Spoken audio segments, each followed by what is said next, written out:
aprecio en esta mañana al diputado Sergio Gutiérrez Luna de Morena, que esté aquí con nosotros. Sergio, ¿cómo estás? Muy buenos días. Muchas gracias por la invitación. Marco Baños, consejero del INE, ¿cómo estás? Muy buenos días. Luis, muchas gracias, muy buenos días. Sergio, Arturo, muy buenos días. Y nos acompaña también Arturo Espinosa, él es director de estrategia electoral, experto pues en temas electorales, en temas de derecho electoral. Bienvenido, Arturo, ¿cómo estás? Muchas gracias, Luis. Buenos días, consejero, diputado, buenos días. Buenos días.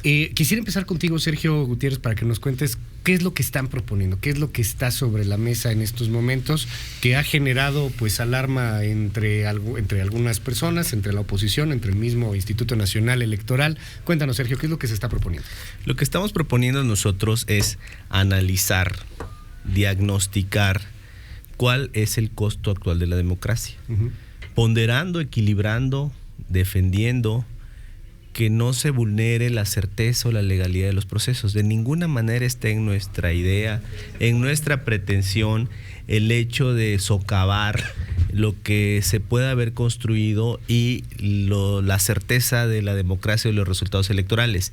Sin embargo, consideramos que esto no debe de prevalecer a costos estratosféricos, y que con base en eso tenemos que hacer un análisis para ver dónde hay duplicidad de funciones, estructuras traslapadas, dónde se pueden optimizar procesos, dónde se puede reducir burocracia. Y nosotros hemos convocado a la autoridad electoral y así han venido respondiendo. Vamos a la mitad de los foros de reforma electoral. ¿Qué opinas, Marco Baños, desde el INE? Bueno, creo que es importante lo que acaba de mencionar el diputado, que se precise el objeto que se busca con una reforma de estas características. Pero yo diría que sobre esa base, entonces estamos planteando una revisión específica de las estructuras administrativas y de los procedimientos que organizan las elecciones. Sobre esa base, la iniciativa, por ejemplo, que presentó el diputado tendría que ser revisada en algunos componentes. Yo, en lo particular, he sostenido enfáticamente que el Instituto Nacional Electoral está de acuerdo con encontrar mecanismos que hagan más barata la democracia y particularmente el tema de las elecciones. En eso no hay oposición. Tenemos coincidencia y lo hemos demostrado con varias decisiones que ha tomado el Instituto Nacional Electoral. Pero creemos que una política que busque la austeridad por la vía de la desaparición de estructuras estatales que hacen las elecciones hoy día podría generar una serie de complicaciones que no queremos en función de los avances que se han tenido hasta el momento. Sobre esa base, el instituto está planteando presentarle a los diputados toda la información de carácter técnico que se tiene para que ellos puedan evaluar con mucha calma, con mucha precisión, qué es lo más conveniente para el sistema electoral mexicano. Yo soy convencido también de que el sistema en las condiciones actuales necesita algunas modificaciones importantes y podríamos ir puntualizando una por una. Pero si el tema es ahorrar dinero, me parece que podemos encontrar mecanismos adecuados para ello, pero creo que debemos preservar los principios y algunos de los componentes básicos que tiene hoy día el sistema electoral mexicano. Vamos en un momento con Arturo Espinosa, porque pues él es el experto en estos temas, analista desde fondo, pero me gustaría seguir un poco más con el debate, si me permites por un momento, sí, Arturo, sí, con Sergio y Marco Baños, y de ahí en un momento pues escuchar cuáles son las opiniones desde la academia, desde afuera, ¿no? Te pregunto, Sergio y Marco, a ver, aquí hay un asunto en donde yo creo que todo el mundo está de acuerdo. Esto es muy caro y cuando lo dices políticamente es que hay que reducir dinero, hay que ahorrarnos dinero, pues hay un aplauso generalizado. Y luego cuando hay que ahorrar dinero para no dárselo a los partidos políticos, bueno, pues el aplauso se vuelve ensordecedor. Sin embargo, pues de pronto hemos visto ya recortes que no se están haciendo con gran precisión, que parece que más bien son recortes que se hacen con machete y que ya tienen en varios problemas a distintas instituciones. ¿Cuál sería la propuesta económica? Estamos hablando a bote pronto, no sé, estamos hablando de en estos momentos en ideas nada más, pero ¿cuál sería esa propuesta económica? O sea, ¿cuánto es lo que se querría reducir? Te lo quiero preguntar, Sergio, y yo quiero preguntarte, Marco, ¿con cuánto es lo mínimo que puede funcionar el INE? Sergio. Nosotros lo que proponemos es analizar cómo funcionan las estructuras del INE simultáneamente con la de los soples. Estamos claros que después de la reforma del 2014 las facultades de los órganos electorales locales se redujeron sustancialmente y la evolución de la implementación de esa reforma todavía los puso como más dependientes del INE. Eso no lo digo en un sentido negativo, lo digo en el sentido de que el INE ya va en ese camino, en el camino de casi organizar en su totalidad las elecciones locales.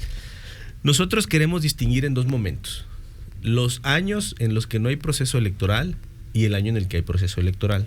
En los años en los que no hay proceso electoral, nosotros consideramos que la simple estructura del INE puede asumir las necesidades de los estados eventuales que no son electorales, pongamos por ejemplo el registro de partidos políticos locales nuevos o algún ejercicio de democracia directa que sea en algún estado.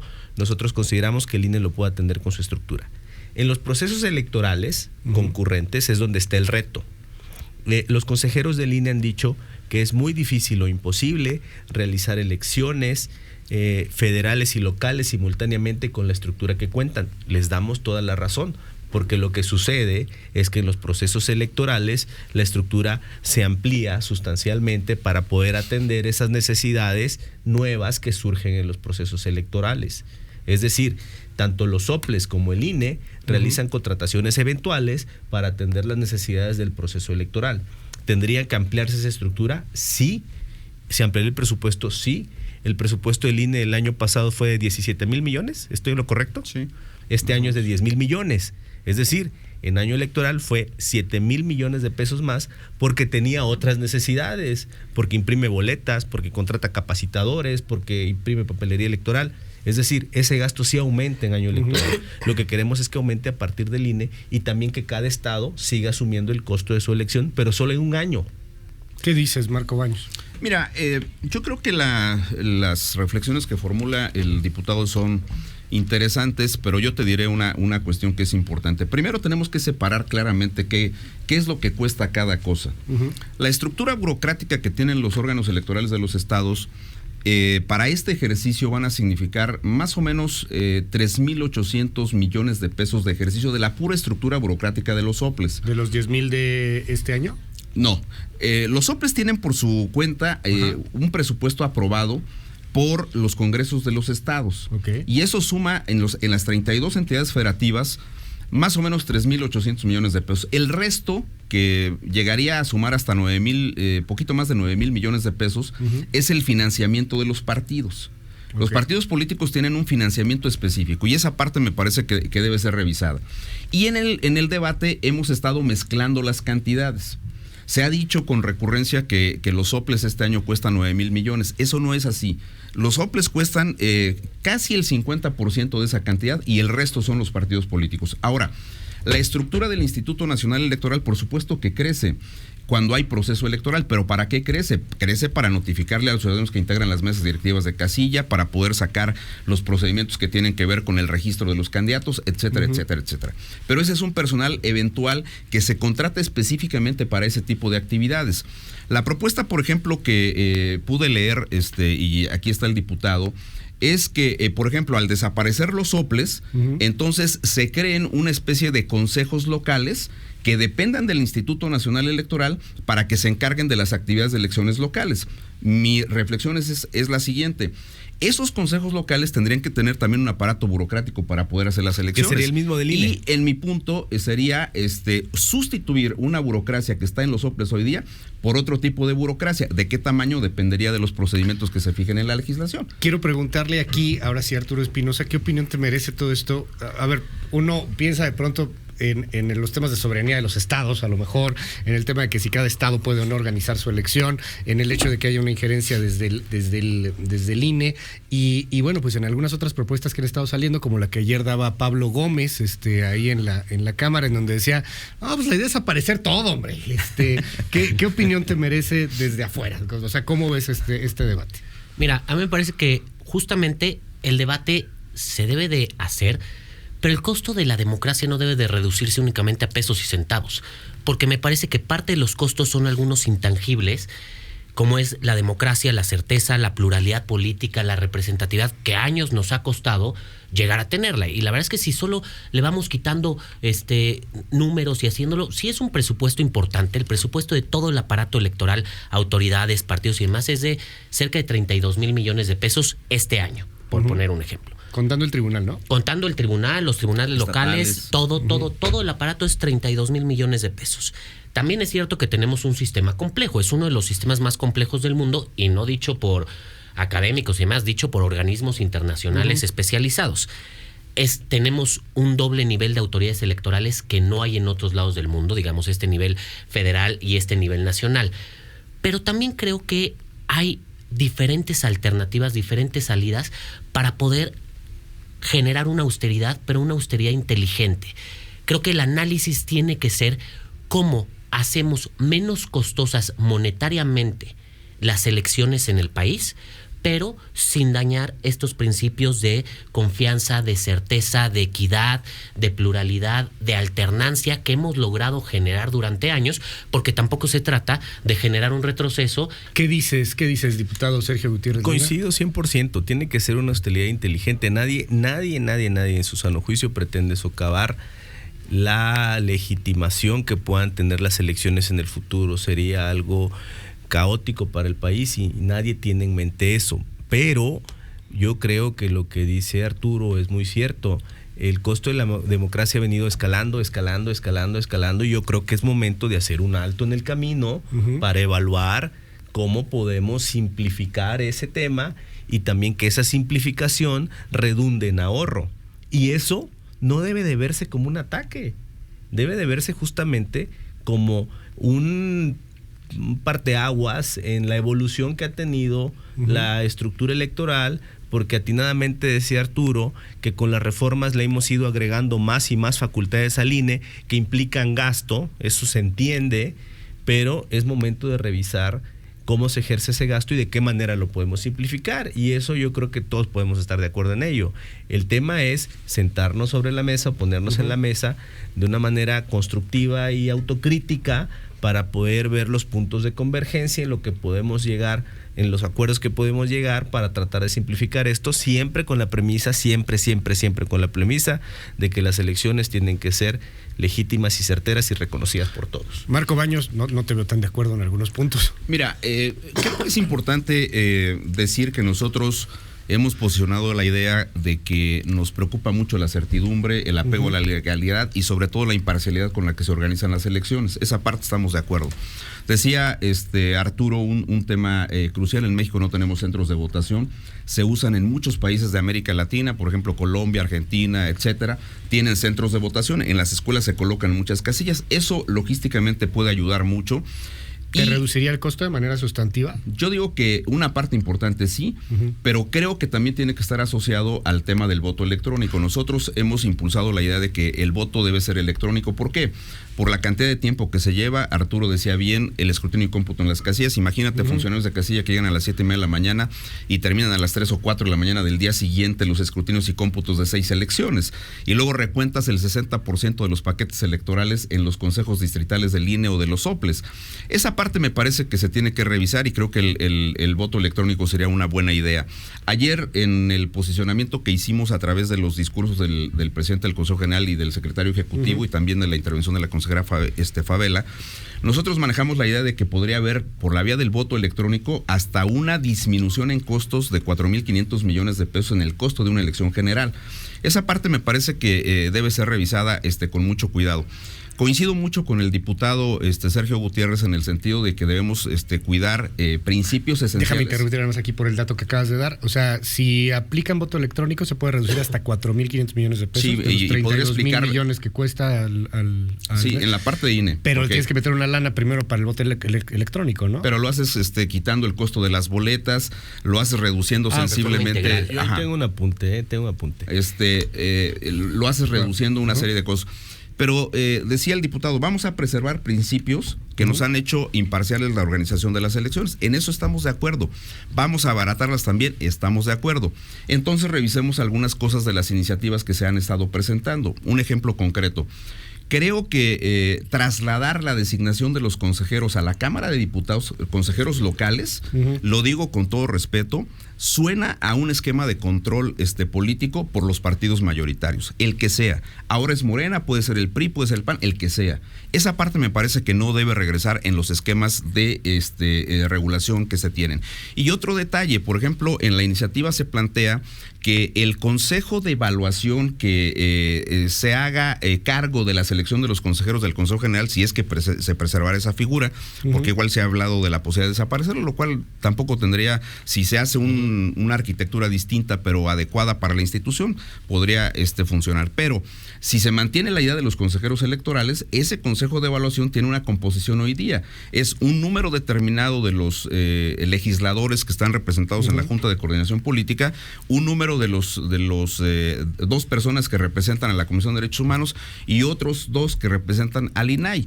La iniciativa está quitando un representante de la Comisión de Derechos Humanos y uno del INAI para sumarlos a la Junta de Coordinación Política. Ese tipo de modificaciones me parece que son las que tendrían que ser discutidas para ver cuál es su viabilidad y cuál es el efecto concreto que tendría en términos de composición de los órganos electorales. Pero insisto, en los principios generales estamos de acuerdo. Lo demás es revisar técnicamente qué es lo más procedente. Sostengo enfáticamente que no debemos sustituir estructuras burocráticas unas por otras, sino más bien revisar cómo hacemos que el sistema funcione de manera más ágil, más eficiente y, como dice el diputado, en eso estamos de acuerdo, a menor costo. Y guardando la misma certeza. Diputado. Empiezo con lo último que decía el consejero Baños sobre la designación de los órganos locales, de los soples, de que no estaba de acuerdo con que la propuesta fuera que lo designara la Cámara de Diputados. El esquema de designación actual de los consejeros de los soples ha generado un excesivo control por parte de algunos consejeros, quienes son los que han promovido la designación el mayor número de los consejeros de los soples. Ayer se comentaba, por ejemplo, el caso. Los mejores promedios en las evaluaciones que ustedes hacen nunca quedan de consejeros. Siempre quedan otras personas. ¿Por qué? Porque hay un manejo político para ahí. La población, muchos que nos están escuchando, ¿cómo se escoge un OPLE hoy, un consejero del OPLE? Un consejero de un OPLE se escoge con una convocatoria que saque el INE, le hace un examen, luego un ensayo y luego a la final pasan por el tamiz político, donde una comisión de 3 o 4 consejeros, no recuerdo, mandan una propuesta y el Consejo General, que son 11 consejeros... Hoy el INE escoge a los consejeros del OPLE. Sí, pero no es así como dice el diputado, porque mira, son 3 filtros. Uno es el examen, efectivamente, 2 es el ensayo, luego viene una entrevista, pero participan los 11 consejeros.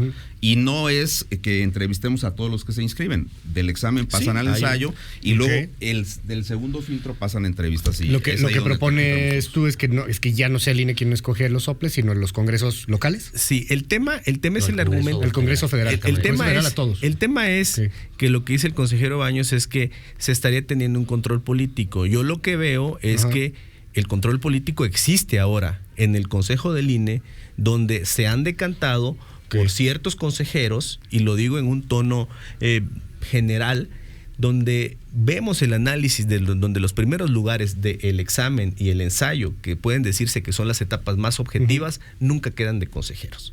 Porque hay acuerdos ahí